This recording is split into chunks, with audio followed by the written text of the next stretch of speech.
Today I'm going to talk about which mode are you activated in your life.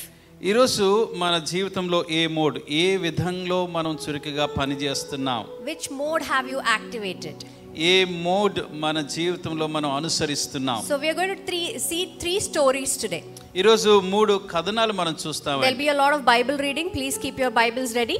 మరి చాలా Bible వచనాలు చదవబోతున్నాం కనుక దయచేసి మీ బైబిల్ సిద్ధంగా ఉంచుకోండి. So today we are going to see which mode have you activated. The first story is about a person who was put in a den with the lions. మరి మొట్టమొదటి కథనములో ఒక వ్యక్తిని సింహపు బోనులో వేశారు. The second story is about the people on the boat in the midst of a storm. రెండవది ఒక తుఫాను వాతావరణంలోని ఓడలో ఉన్నటువంటి వారు. Today I want you to analyze your life, that if you are led by faith or are you led by fear. మరి ఈరోజు మన జీవితాన్ని మనం ఒకసారి పరిశీలన చేసుకొని మనము విశ్వాసము చేత నడిపించబడుతున్నా లేక భయంతోని జీవిస్తున్నామా అన్నది మనం ఆలోచన చేయాలి. We know the first story is about whom? Daniel.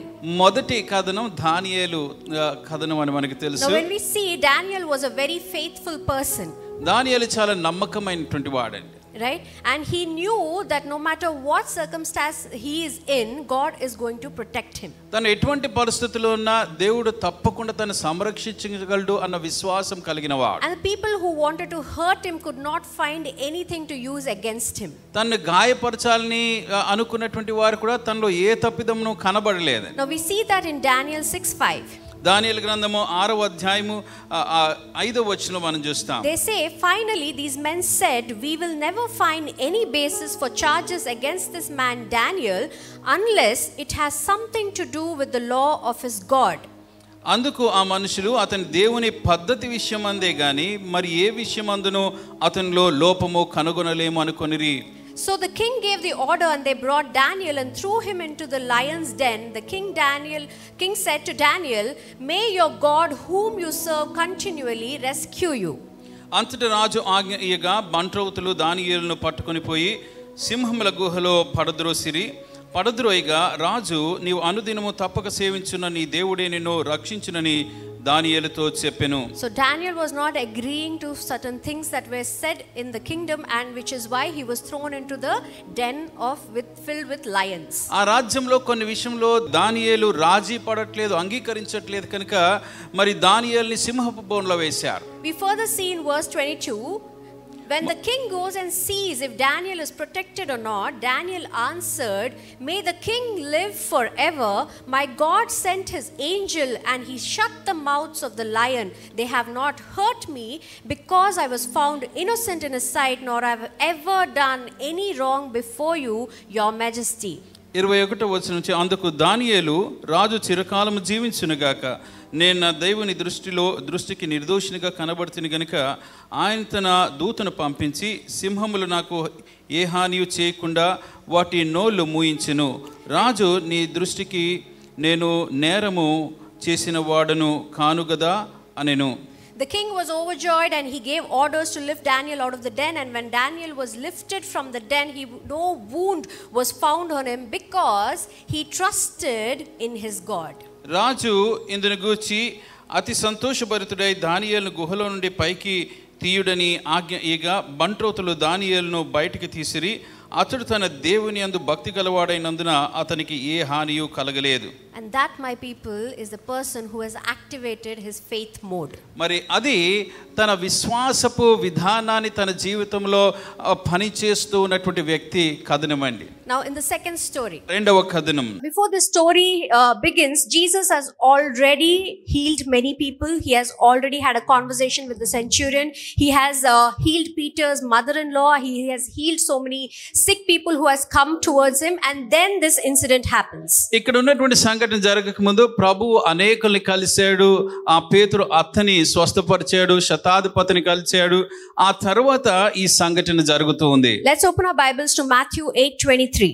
దయచేసి మన బైబిల్ మత్తయి సువార్త 8వ అధ్యాయం 23 నుంచి మనం చూద్దాం. Then he got into the boat and his disciples followed him. Suddenly a furious storm came up on the lake so that the waves swept over the boat, but Jesus was sleeping. అంతటా సముద్రం మీద తుఫాను లేచినందున ఆ దోణి అలల చేత కప్పబడిను. అప్పుడు ఆయన నిద్రించి ఉండగా వారు ఆయన యొద్దకు వచ్చి the disciples went and woke him, saying, Lord, save us, we are going to drown. He replied, you of little faith, why are you so afraid? Then he got up, he rebuked the winds and the waves, and it was completely calm. వారు ఆయన యొద్దకు వచ్చి ప్రభా నశించిపోవచ్చున్న మమ్మల్ని రక్షించమని చెప్పి ఆయన లేపిరి. అందుకు ఆయన అల్ప విశ్వాసులారా ఎందుకు భయపడుచున్నారని వారితో చెప్పి లేచి గాలిని సముద్రమును గద్దింపగా మిక్కిలి నిమ్మలమాయెను. The men were amazed and asked, and what kind of a man is this? Even the winds and the waves obey him. ఆ మనుషులు ఆశ్చర్యపడి ఈయన ఎట్టివాడో, ఈయనకు గాలియు సముద్రమును లోబడుచున్నవని చెప్పుకొనిరి. That's where this story ends. అక్కడ ఈ కథనం ముగిస్తుంది. Now do you see what was activated here? ఇక్కడ ఏం పని చేస్తుందో మీరు గమనిస్తున్నారా? The fear mode was activated. భయం వదే విధానం వారి జీవితంలో ఉంది. Now in Daniel's story, he did not see the presence of God over there, yet he believed that his father is going to protect him no matter what, because he has not done anything wrong in his father's eyes. మరి అక్కడ దానియేలు కథనం చూస్తే దేవుడు ప్రత్యక్షంగా తనతో లేడు కానీ తన జీవితంలో దేవుడు ఏ జరిగినా కూడా సంరక్షించి కాపాడుతాడు అనేటువంటి నమ్మకం, విశ్వాసం దానియేలులో ఉంది. What did he do? He kept his faith.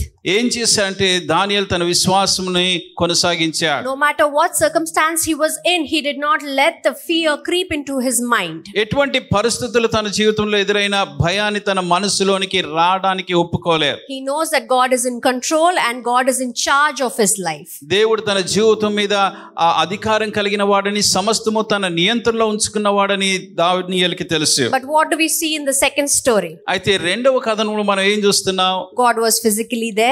దేవుడు ప్రభు ప్రత్యక్షంగా వారితో ఉన్నాడు. The disciples have already seen so many miracles happening before that incident.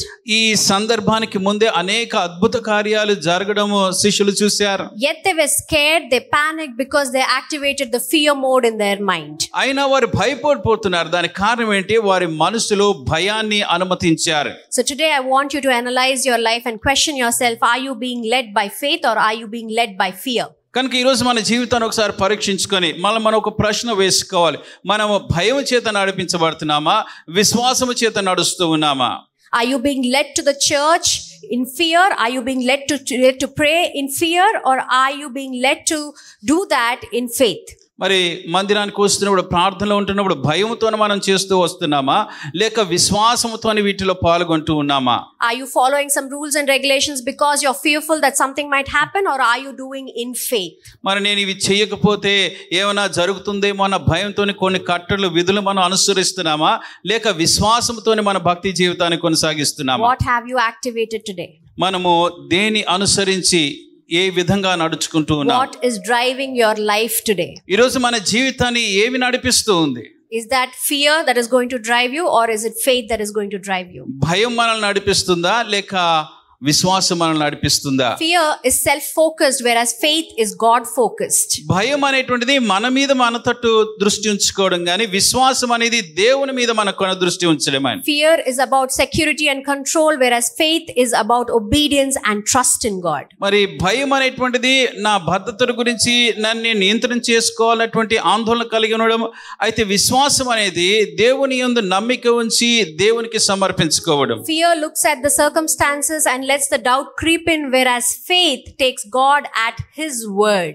భయం అనేటువంటిది పరిస్థితులు తన జీవితంలోనికి అనుమతించి దాన్ని బట్టి భయం కలుగు చేస్తుంది, కానీ విశ్వాసం అనేటువంటిది దేవుని వాక్యానుసారంగా ఉంటుంది. Now when you activate faith in your life, your mindset starts changing. మన జీవితంలో విశ్వాసాన్ని మనం కనుపరుస్తున్నప్పుడు మన మనసు మారుతూ ఉంటుంది. You change the way you look at things. You change the way you look at your circumstances around you. మన చుట్టూ ఉన్నటువంటి పరిస్థితులు, ఆయా కార్యాలని మనం చూసే విధానం మారిపోతుంది. You change the way you treat people, and also you change the environment around you. ఇతరులతో మన వ్యవహారం మారిపోతుంది. మన చుట్టూ ఉన్నటువంటి పరిస్థితులు లేక వాతావరణం కూడా మార్చేస్తూ ఉంటాం. And you know what the most beautiful thing is going to happen is that it is people also will see that your faith is working.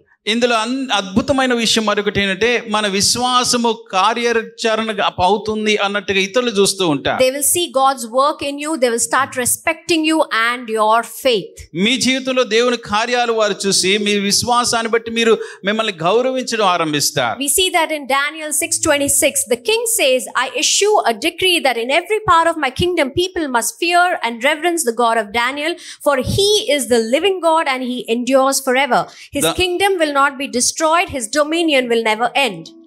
దానియేలు గ్రంథం 6వ అధ్యాయం 26వ వచనంలో నా సముఖమున నియమించిన దేమనగా నా రాజ్యములోని సకల ప్రభుత్వముల యందుండు నివాసులు దానియేలు యొక్క దేవునికి భయపడుచు ఆయన సముఖమున వణుకుచు ఉండవలెను.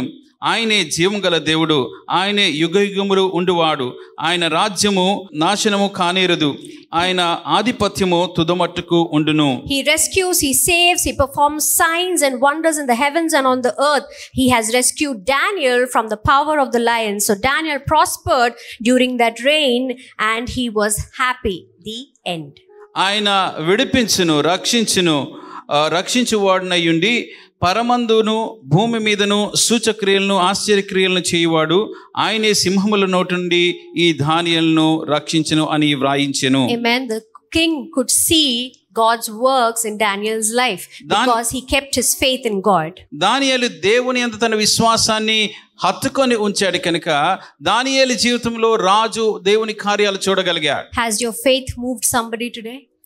మన విశ్వాసం ఎవరినన్నా ఈ రోజు కదిలిస్తూ ఉందా? Has your faith increased someone's confidence in themselves?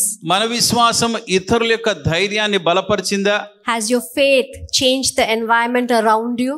మన విశ్వాసం మన చుట్టూ ఉన్న పరిస్థితుల్ని వాతావరణాన్ని మారుస్తూ ఉందా? If it didn't, that means you have not yet activated the faith mode. ఒకవేళ అలా చేయట్లేదంటే ఇంకా మన విశ్వాస జీవిత విధానాన్ని మనం ఇంకా ఆరంభించలేదు అని అర్థమండి. Now God performs some miracles in our life to strengthen our faith. మరి దేవుడు మన విశ్వాసాన్ని బలపరచడానికి మన జీవితంలో కొన్ని కార్యాలు చేస్తూ ఉంటాడు. Have a stronger relationship with him, to develop a stronger bond with him. ఆయనతోని ఇంకా బలమైనటువంటి ఆ యొక్క సంబంధము, ఆయనతోని చక్కటి సహవాసాన్ని ఇంకా బలపరచడానికి. But the sad thing is that we don't let the way we think, we don't let the miracle change the way we think. అయితే విచారకరమైనది ఏంటంటే దేవుడు మన జీవితంలో అద్భుత కార్యాలు చేస్తున్నా మన ఆలోచన విధానం మనం మార్చుకోవడానికి ఇష్టపడం. Now he must have given you a job which you were craving for. You got it, you didn't deserve it, but did it change the relationship you have with God? మీరు ఎంతగానో ఎదురు చూస్తూ మీకు అర్హత లేనటువంటి ఉద్యోగాన్ని దేవుడు మీకు ఇచ్చాడేమో, ఆ దేవుడు ఆ ఉద్యోగం ఇచ్చినా దేవునితో మీకున్నటువంటి సంబంధం ఏమన్నా మార్పు ఇంకా సాన్నిహిత్యం మనలో కలిగిందా? He must have saved you from an accident. Did that increase your faith in God? ఒక యాక్సిడెంట్ నుంచి దేవుడు మనల్ని రక్షించి ఉండొచ్చు. అందుని బట్టి దేవునిలో మన విశ్వాసం ఇంకా బలపడిందా? Or did you forget and you got back into a previous state? లేక దేవుడు చేసిన కార్యాలను మర్చిపోయి పాత స్థితిలోనికి వెళ్ళిపోతున్నామా? He must have cured that disease which the doctor said you nothing can happen, but did that miracle change your life? Doctors ఏవి చేయలేమనేటువంటి ఆ అనారోగ్యతని దేవుడు మన జీవితంలో స్వస్థపరిచి ఉండొచ్చు. ఆ అద్భుతం మన జీవితాన్ని మార్చిందా? Do you remember what God has done in your life today? ఈరోజు దేవుడు మీ జీవితంలో చేసిన కార్యాలు మీకు జ్ఞాపకం ఉన్నాయా? You always feel weak, you feel anxious, you start panicking when you forget the miracles that God has done in your life. దేవుడు మన జీవితంలో ఇప్పటికే చేసిన అద్భుత కార్యాలను మనం మర్చిపోయినప్పుడే మనలో భయము, బలహీనత, ఆందోళన, కలవరం వస్తూ ఉంటాయి. You left that miracle somewhere in the storage back of your mind and you forgot totally about it. దేవుడు మన జీవితంలో చేసిన అద్భుత కార్యాలు ఎక్కడో మన యొక్క మనసులో ఏదో మూలను మనం విడిచిపెట్టేసి You didn't let that miracle build a strong relationship with you and your God. ఆ దేవుడు చేసిన అద్భుత కార్యాన్ని బట్టి దేవునికి మనకి ఒక అద్భుతమైన మంచి సంబంధాన్ని ఏర్పడడానికి మనం అనుమతించలేదు. And when the storm comes, అలాంటి పరిస్థితులుగా తుఫాన్లు వచ్చాయంటే we are shaken, మనం కదిలిపోతాం, we are fearful, భయపడతాం, we panic, ఆందోళన చెందుతాం, we are anxious, కలవరపడుతూ ఉంటాం, we start doubting, సందేహిస్తూ ఉంటాం. and what do? We forget that the presence of God is with us in that time.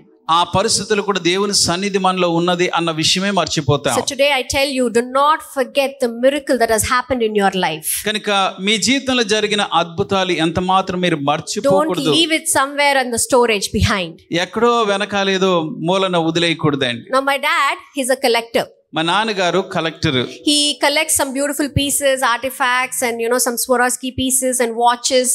మంచి ఖరీదైనటువంటి లేక మంచి విలువైనటువంటి వాచెస్ ఆ వస్తువుల్ని వారు కలెక్ట్ చేస్తూ ఉంటారు. And you know what he does whenever someone goes to my home, ఎవరైనా ఇంటికి వెళ్తే, even if we go, మేము వెళ్ళినా కూడా he very excitedly opens that bag of collection and he shows it to us. మరి చాలా ఆసక్తితోని తను కూడబెట్టుకున్న వస్తువులన్నీ ఒక్కొక్కటి తీసి మనకు చూపిస్తాడు. He starts telling that story again and again, where he bought it, when he bought it, why he bought it. అది ఎక్కడ కొన్నారు, ఎప్పుడు కొన్నారు, అసలు ఎందుకు కొన్నారు అని పదే పదే మాతో చెప్తూ ఉంటాడు. And he does that with anyone who visits him. ఎవరు వచ్చినా ఆయన దగ్గరికి అవి అలా చేస్తూ He ఉంటాడు. speaks about it as if he has just bought it yesterday. మరి ఏదో నిన్నే కొత్తగా కొన్నట్టుగా చెప్పినట్టుగా వారితో అవన్నీ చెప్తాడు. He cleans them and he places again into the box very safely. మరి చాలా జాగ్రత్తగా మరి తిరిగి వాటిని పెట్టెలో పెట్టేస్తారు. Not to forget it, but to protect the memory. మర్చిపోతామేమో అని కాదు కానీ దాని యొక్క జ్ఞాపకాలు భద్రపరచుకోవాలని వారు చేస్తూ ఉంటారు. And when the chance comes again he opens it and shows it very proudly. మరి యొక్క అవకాశం వచ్చినప్పుడు చాలా అతిశయంగా వారిని తీసి వారికి చూపిస్తూ ఉంటారు. What are you doing with your miracle today? ఈరోజు మీ అద్భుతాలతో మీరు ఏం చేస్తున్నారు? Are you using it to recharge yourself and re-energize yourself? మిమ్మల్ని తిరిగి బలపరచుకొని ఉజ్జీవపరచుకోవడానికి అద్భుతాలను వాడుతున్నారా? Is that miracle activating your faith? ఆ అద్భుతాలు మీ యొక్క విశ్వాసాన్ని పురికొల్పుతూ ఉందా? Or have you forgotten about it even when some kind of a circumstance comes against you? మరి ఎటువంటి కొన్ని పరిస్థితులు ఎదుర్కొన్నప్పుడు ఇవన్నీ మనం మర్చిపోతున్నాము. Now I will end this message with a story from the Bible. బైబిల్లో కథనాన్ని చెప్పి నేను ముగిస్తాను. 1 Samuel 17:33. మొదటి సమూయేలు గ్రంథము 17వ అధ్యాయము 33వ వచనం. Saul replied, "You are not able to go against this Philistine and fight him. You are the only young man and he has been a warrior from his youth."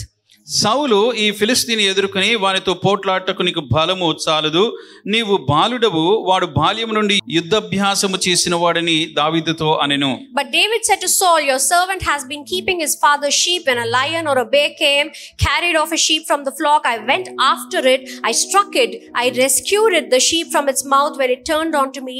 I seized it by its hair, struck it and killed it. Your servant has killed both the lion and the bear. This uncircumcised Philistine will be one of them, because he has rebelled against the armies of God." అందుకు దావీదు సౌలుతో ఇట్లనెను, మీ దాసుడనైన నేను నా తండ్రి యొక్క గొర్రెలను కాచుచుండగా సింహమును ఎలుగుబంటి వచ్చి మందులో నుండి ఒక గొర్రె పిల్లను ఎత్తుకొని పోవచుండగా నేను దాన్ని తరిమి చంపి దాని నోట నుండి ఆ గొర్రెను విడిపించి తిని, అది నా మీదకి రాగా దాని గడ్డము పట్టుకుని దాన్ని కొట్టి చంపి తిని, మీ దాసుడైన నేను ఆ సింహమును ఎలాగూ ఎలుగుబంటిని చంపి తినే, జీవం గల దేవుని సైన్యములను తిరస్కరించిన ఈ సున్నతి లేని ఫిలిస్తీయుడు వారిలో ఒకదానిగా అగును అనియు, సింహము యొక్క బలము నుండి ఎలుగుబంటి యొక్క బలము నుండి నన్ను రక్షించిన యెహోవా ఈ ఫిలిస్తీని చేతిలో నుండి కూడా నన్ను విడిపించినని చెప్పెను. Now this is the most important verse. The Lord who rescued me from the paw of the lion and the paw of the bear will rescue me from the hand of this Philistine. ఈ వచనం చాలా ప్రాముఖ్యమైనదండి. సింహము యొక్క బలము నుండి ఎలుగుబంటి యొక్క బలము నుండి నన్ను రక్షించిన యెహోవా ఈ ఫిలిస్తీని చేతిలో నుండి కూడా నన్ను విడిపించునని చెప్పెను. Now this is recharging your faith from the miracle that has happened in the past. గతంలో మన జీవితంలో జరిగిన ఆ యొక్క అద్భుతాలను బట్టి మన విశ్వాసాన్ని పురికొల్పడం అంటే ఇదేనే. David remembers what happened in the past is going to happen in the future too. గతంలో తనకు జరిగింది భవిష్యత్తులో కూడా జరుగుతుందని దావీదు జ్ఞాపకం చేసుకుంటున్నాడు. You don't see David panicking. ఎప్పుడు కూడా దావీదు ఆందోళన చెందడం చూడలేదు. You don't see him fearful. భయపడుతూ దావీదు ఉండడం చూడం. And in fact in the story we see David was running towards Goliath to kill him. వాస్తవానికి దావీదు గొలియాతుని చంపడానికి పరుగులెట్టుకుంటూ వాడి మీద వెళ్తున్నాడు. 1 Samuel 17:45 says, "You come against me with the sword and the spear and javelin, but I come against you in the name of the Lord Almighty, the God of armies of Israel, whom you have defied. In whose name are you fighting your circumstances today?" మొదటి సమూయేలు గ్రంథం 17వ అధ్యాయం 45వ వచనము. దావీదు, నీవు కత్తియు ఈటయు భల్లెమును ధరించుకొని నా మీదకి వచ్చినావు, అయితే నీవు తిరస్కరించిన ఇశ్రాయేలుల సైన్యములకు అధిపతికి యెహోవా పేరట నేను నీ మీదకి వచ్చుచున్నాను. ఎవరి నామంలో మనం ఈరోజు మన పోరాటం చేస్తూ ఉన్నాం? So do you understand all the 3 stories today that we have recited? మరి మనం చూసినటువంటి 3 కథనాల జ్ఞాపకం ఉన్నాయా? Daniel activated his faith, the disciples activated the fear, the David re-energized his faith from the miracles that has happened in his past. దానియేలు తన విశ్వాసాన్ని పురికొల్పుకున్నాడు, శిష్యులు తమ భయాన్ని కనపరిచారు. అయితే దావీదు గతంలో దేవుడు తన జీవితంలో చేసిన అద్భుతాల నుంచి జ్ఞాపకం చేసుకుంటూ విశ్వాసముతో ముందుకు వెళ్తూ ఉన్నాడు. So today when we pray, I want you to remember the miracles that God has done in your life and get the energy from there to fight your future battles. కనుక ఈరోజు మనం ప్రార్థన చేస్తుండగా గతంలో దేవుడు మనకు చేసిన అద్భుతాలను జ్ఞాపకం చేసుకుంటూ ముందున్నటువంటి పోరాటాలని ఎదుర్కొనడానికి విశ్వాసంతో మనం ముందుకు వెళ్ళాలి అని కోరుతున్నాను. I want you to shut down that fear mode and switch into faith mode today. ఆ భయపడేటువంటి తత్వాన్ని మీ జీవితంలో మూసివేసి విశ్వాసపు జీవితంలో మీరు ఈరోజు ముందుకి ఆరంభించాలి. Amen. Amen. Let's all close our eyes and pray. కళ్ళు మూసుకొని ప్రార్థన చేసుకుందాం. Dear Heavenly Father, we thank you for this day. ప్రియ పరలోకపు తండ్రి, ఈ దినాన్ని బట్టి నీకు వందనాలు చెల్లిస్తూ ఉన్నాం. Dear Father, we thank you for reminding us that you are there with us in every circumstance. మా ప్రతి పరిస్థితిలో నీవు మాతో ఉన్నావని మా జ్ఞాపకం చేసినందుకు నీకు వందనాలు. Dear Father, we thank you for all the miracles that you have done in our lives. మా జీవితంలో నువ్వు చేసిన అద్భుత కార్యాలన్నిటిని బట్టి నీకు వందనాలు Dear తండ్రి. Father, we are sorry for forgetting them, oh Father. వాటిని మర్చిపోయినందుకు క్షమించండి తండ్రి. Dear Father, we believe that we are going to be protected, we are going to be saved, we are going to grow in your name. మేము భద్రపరచబడతామని, మేము రక్షించబడతామని, నీ నామములో మేము ఎదుగుతూనే వర్ధిల్లుతూ ఉంటామని మేము నమ్ముతున్నాం. As Daniel, oh Father, help us build our faith so that no matter what lion or what circumstance that is going to come against us, we are going to be brave. ఎటువంటి సింహం ఎటువంటి పరిస్థితులు వచ్చినా ధైర్యంగా ఉండడానికి దానియేలు వలె మా విశ్వాసాన్ని బలపరుచుకోవడానికి సహాయం చేయండి తండ్రి. And that faith is not only going to stay in us, but it is also going to reflect from us into other people, oh Father. ఆ విశ్వాసం మాలో ఉండడం మాత్రమే కాకుండా ఇతరుల జీవితాలు కూడా ప్రతిబంధించేలాగా సహాయం చేయండి. Dear Father, we thank you and we glorify you, oh Father. ప్రభువా, నీకే వందనాలు చెల్లిస్తున్నాను, నీకే మహిమపరుస్తున్నాం తండ్రి. Dear Father, we are also praying for the offerings that are being given today, oh Father. ఈ రోజు ఇవ్వబడుతున్న కానుకల నిమిత్తం ప్రార్థన చేస్తున్నాం నాయనా. Dear Father, bless their hearts, bless their hands, and bless their families, oh Father. వారి హృదయాల్ని దీవించండి, వారి హస్తాలను ఆశీర్వదించండి, వారి కుటుంబాలను దీవించండి. Dear Father, let there be abundance, peace, and prosperity in their families, oh Father. తండ్రి, వారి జీవితంలో కుటుంబాల్లో శాంతి సమాధానం వర్ధిల్లుత అనుగ్రహించండి. In Jesus' mighty name we ask and pray. యేసు శక్తిగల నామములో అడిగి ప్రార్థిస్తున్నాము తండ్రి. Amen. ఆమేన్.